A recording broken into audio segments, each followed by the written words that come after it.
compete for the best part of 45 minutes, a little over half time there. Then the physical superiority of the Premier League teams, coupled with that technical excellence that is bigger, they're better, they're faster, they're stronger. And we saw that with Liverpool tonight. So while they did what they could, and there were lots of promising individual performances, there were one or two who I would be concerned with, by the way, none more so than Alexander Isak. But when you look at what Florian Wirtz did, Dominic Szoboszlai, can it be good for confidence? Yes, absolutely. But I wouldn't be sat here now declaring that Liverpool are back, because Premier League teams should be beaten. What are Frankfurt now? 7th, 8th in the Bundesliga? You look at the 6 English Premier League teams now, they're in the top 15, 16 teams of the Champions League. They should all go through as an absolute minimum to the expanded knockout phase of the Champions League, if not further. So yes, good performance, plenty to be cheered about. Arne Slot will be happy, but no, I wouldn't declare it Liverpool back. Absolutely not yet. So Craig isn't quite convinced, and Paul, Craig points to the opposition Liverpool faced in the Champions League in Frankfurt. In terms of the Telegraph's take on this, their headline, Slot stops the rot, and then they go on to say Liverpool get their swagger back. Is that too strong a line there, getting their swagger back, Paul? I think you have to accept what Craig is saying as being correct. You know, expectations should be high for Premier League teams. But Craig also makes the point, it's the psychological aspect of football is very important at whatever level you're playing. And I think Liverpool needed this win to remind themselves that they can play like that, because they haven't really so far this season.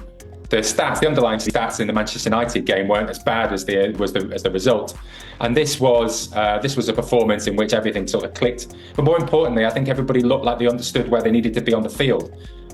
Florian Wirtz, 2 assists, the last 2 assists in the game, from a right-hand side position where he's playing right on a 4-4-2, and he was drifting inside. He was interacting with both the forwards and the midfield, finding that space. And playing a lot of passes that were playing people in. So I think from that sort of thing, they will really take a boost from this psychological good news factor. I think there was a real kind of it was really noticeable actually when Liverpool got their equaliser that the mood changed, and I think that was because it was a really great crafted goal in and of itself. It had Andy Robertson involved, who's been out of the picture a bit, and I think having him back in the team was actually a boost for Liverpool tonight. But he found Hugo Ekitike with a pass that crossed the entire half of the pitch. But Ekitike had read what Robertson was going to do about 2 or 3 seconds before he did it, and then romped away from the defenders, cut inside, begging them to challenge. Would have been a red card and all that sort of thing, and then finished coolly under the keeper. It was just executed with aplomb all the way through the field, and you could see the sort of pressure lift off Liverpool after that. And I think they will take a lot from this, but I think there are questions for Liverpool at the weekend against Brentford as to what team they go with, because I think at some point you're going to expect that Slot begins to settle a bit more on who his first choice 11 is. Your paper, Paul, also covered this on The Guardian. What crisis Liverpool end losing run in emphatic style. They mentioned the word crisis in the headline. Craig, it wasn't all good news for Liverpool, was it, against Frankfurt? Because Alexander Isak was taken off at half-time. Clinton Morrison, who was watching the game on Soccer Special, said he had a quiet match. How worried should Liverpool and perhaps Arne Slot be about Isak's early form in his Liverpool career? Yeah, I would say very worried. And I'm a reporter who knows him very well, having covered him for the best part of 3 years up here at Newcastle. I'll just take you inside an idea and a story, a feature we wrote in the weekend at the Daily Mail. Now I'd flagged aside here during the international break that I wanted to spend a little bit of time, watching Alexander Isak go on his trail and answer the question, what is up with Isak? Well, my desk down in London wanted me to deliver this piece for Saturday, which I duly did too, and that was because of the fear that Isak might explode against Manchester United on Sunday and score a hat-trick. And I said, listen, guys, he won't do. I've watched him for long enough now. This isn't just a case of fitness. It can't be. Arne Slot declared on Friday Isak was 100% fit, and now is the time to judge him.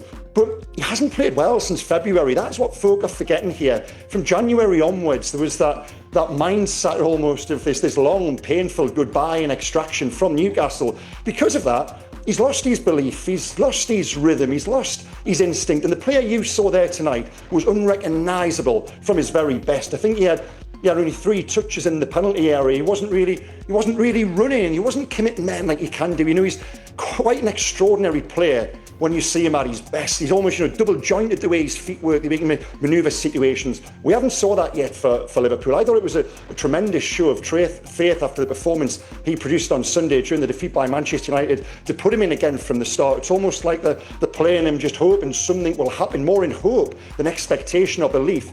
Now I would honestly take him out of the side, and by extension, Mo Salah is a problem as well. Those two players, we all thought, wow, Liverpool have got Alexander Isak and Mo Salah in the side this season. They're going to, they won the league by 5 or 6 points last year, put another 10 on that this season. It doesn't quite work like that. They aren't clicking as a pair, and they aren't playing well individually. Salah walked straight down the tunnel on full time there. By all accounts, he was in a little bit of a strop. When they come to play Brentford on Saturday, which will be an infinitely harder game than they've had in Germany tonight, if I was on his slot, I wouldn't play Isak or Salah. Neither seems in a particularly good place right now. And to answer your question, yes, I would be worried about Alexander Isak. It's about more than fitness. He has lost something for the nature of his exit from Newcastle. So Craig is making some big calls if he was to be the Liverpool manager for the weekend. Paul, I want to turn to you and the Sun. Their headline there touched on some of the stuff that Craig was talking about there with Ekitike's good form, but Isak's early struggles. Hugo bosses it to halt horror run. Do you think a big decision has to be made by Slot now, Paul, in terms of going with Ekitike, going with the four-man, and perhaps giving Isak a spell on the bench, despite that big money price tag he came in the summer with? Yeah, I think he does. I mean, this is a long season. Liverpool are quite likely to be playing 60 games over the course of it, and there will be a moment and time for everybody to get their minutes, and moments where Slot and the team rely on these players. It's about how you bring them on and bring them into the fold and help them to sort of pick up what it is the coach wants to do and how they interact with their teammates.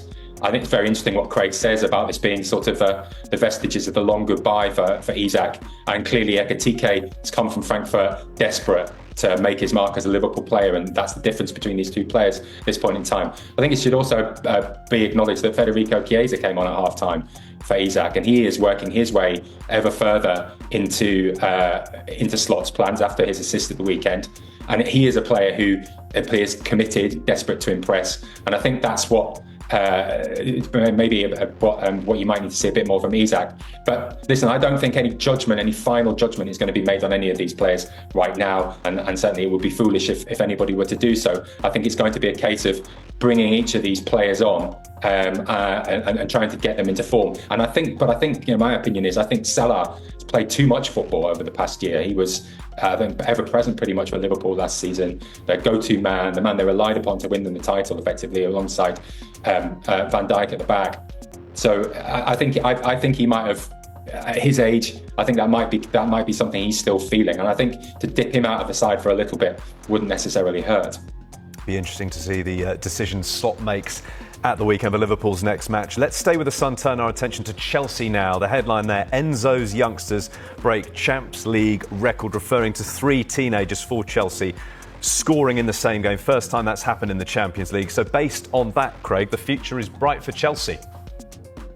Yeah, it is, and they've been threatening to do this for a while now. They've been stockpiling all these wonderful teenagers from all over the world. But this crop now, they do look very exciting. I think they've won 4 on the spin now. To go back to the point I made at the top of the show, they should be beating Ajax. Ajax are statistically the worst team in the competition this year. I think the bottom, and allied to that, they had a man sent off after 15 minutes. They should probably be scoring more goals than they did. But things just are starting to look as if they are clicking at Chelsea. I know it was only a victory against Nottingham Forest on Saturday, but I thought they did it well. They've got that garnish of the younger players, especially in those wide areas. But when you look at the base and you look at players like Reece James, and I know that Maresca did rotate there tonight, that spine through the middle there, the centre backs with Enzo and Caicedo now are forming one of the best central midfield partnerships in the league. I think there's every reason, if you're a follower of Chelsea, to be optimistic. And games like tonight, absolutely. I think Paul made the point. While I do down sometimes the merits of these Champions League victories, and I'm not a massive fan of this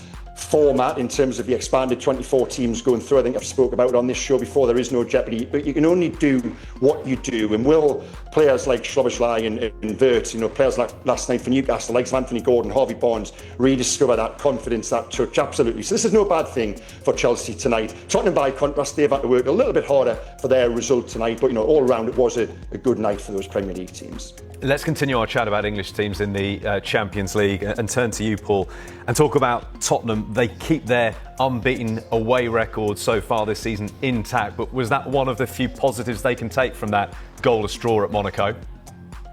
I think the biggest positive anybody will be able to take from that match is if they're able to wipe it from their memories imminently. I mean, it was incredibly dreary affair, and Tottenham across the field looked without a spark of invention, ideas, bravery, just desire. In fact, the tempo was so slow.